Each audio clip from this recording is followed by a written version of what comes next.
طلعت بقى صينيه النجريسكو كده من تحت الشوايه زي ما انتم شايفين كده تفتح النفس.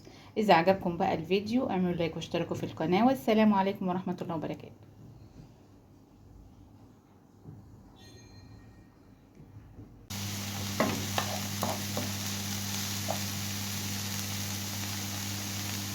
عندي بقى هنا الفراخ،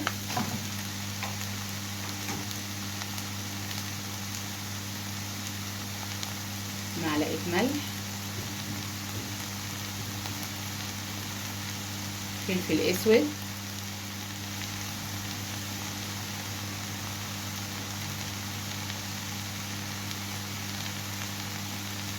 معلقه بهارات فراخ،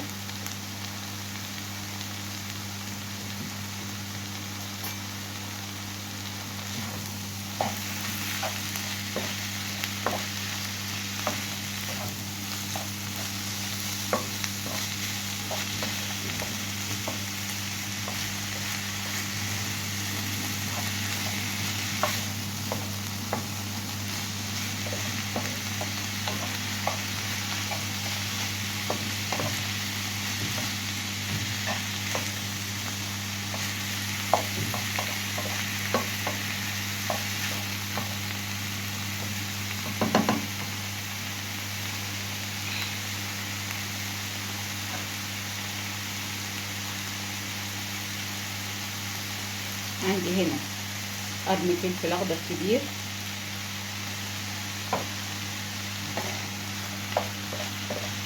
انا عايزه كله يستوي مع بعض. لو عايزه تحطي طماطمايه ممكن تحطي طماطمايه كمان، بس انا مش عايزاه بقى ايه طماطم عشان ما تسردش ميه في قلب ايه الصينيه. هسيبها بقى تتبل كده مع بعض شويه، وبعدين احط لها نص كوبايه ميه واسيبها تستوي، او كوبايه ميه.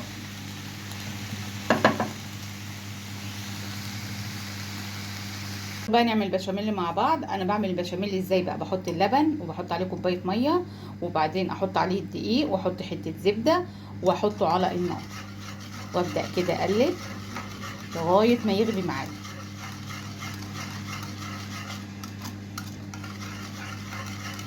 لازم يغلي معاكي ويعمل يعني ايه، يفقفق كده شويه.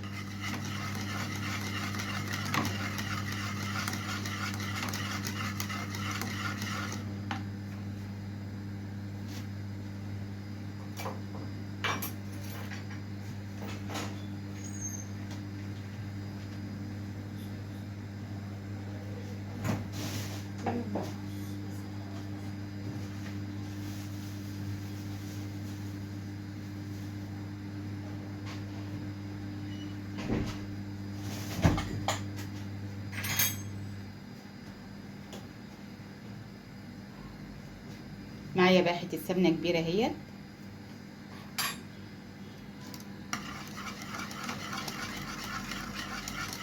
هسيبها بقى على النار كده لغايه ما حتى الدقيق يستوي كده وتبقلل معايا، او تطلع فقافيع كده شويه.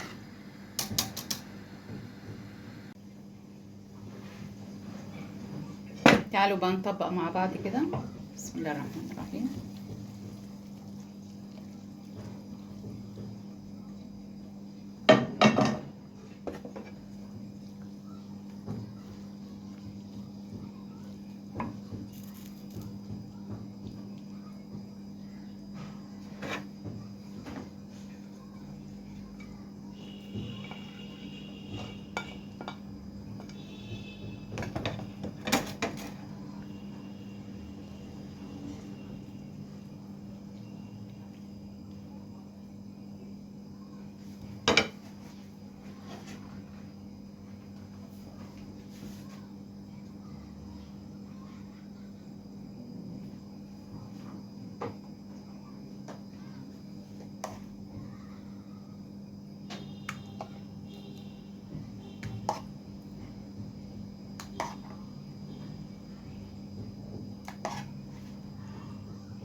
لو عندك حتة قشطة بقى ممكن تحطيها كده فوقيها، او جبنة موزاريلا اللي موجود عندك حطيه.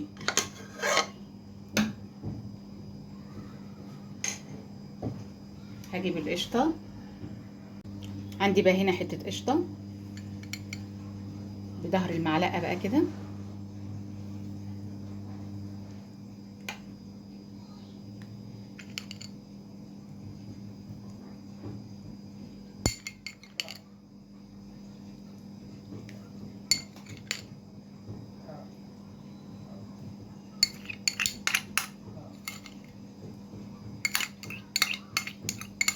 ممكن تاخديها من على اللبن كده وانت بتسخني اللبن وتحطيه في التلاجة، والصبح تشيلي القشطة من عليه. حطها بقى تحت الشواية واوريها لكم لما تطلع.